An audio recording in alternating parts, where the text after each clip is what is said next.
Today we're going to talk about momentum. And momentum means that if you have a certain amount of mass and it's moving forward in a certain direction, all right, then when it hits other things, you still need to have the equivalent amount of momentum when you're done. When something hits something else, the momentum before has to equal the momentum after. And it has to do with two things: how fast something's going and how much mass it is. The more massive and the faster things go, the more momentum you have. So two of these little balls have more momentum than just one. So if I pull back two get knocked out. If I pull back three get knocked out. You can even do really crazy things, like pull back 2, 4, 6, and 6 get knocked out. Right? So that's momentum. However much you start with is how much you end up with. So if I take a really big ball like this and knock it in, it knocks a bunch of them out. Okay? So that's basic momentum. This week we're going to talk about angular momentum, which is a little bit different, but it's kind of cool. And it has to do with momentum as it goes around in a circle. But the basic idea is still the same. If you start with a certain amount of angular momentum, you're going to have to end with the same amount of angular momentum. It's not going to go away. So this cool toy is going to demonstrate angular momentum. We have two big balls here, and they can slide in or be slide out.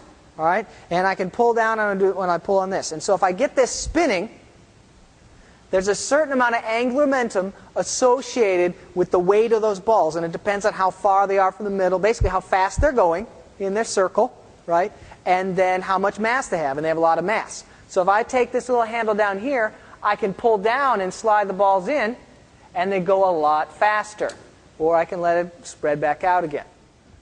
So once again, if it's spinning along, and then we move the mass in, we have to have the same amount of momentum, so it's going to speed up.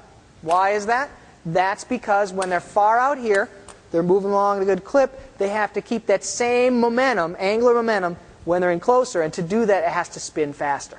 We can apply our new knowledge of angular momentum to explain how ice skaters and dancers can spin really fast and also sort of not fall over, but helps them spin very fast. So I have weights on the ends of my arms here. I'm holding on to these, and if I put them out, I'm going to have a lot of angular momentum even if I'm moving slowly. All right? And then if I pull the weights in, I will have to speed up to keep the same amount of angular momentum.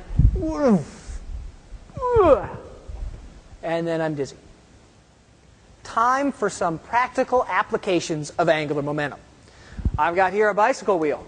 All right? And angular momentum helps you ride on a bicycle. If I spin this wheel up and get it going really fast, I now have angular momentum in this bicycle wheel because it's spinning around and around. The entire wheel has angular momentum.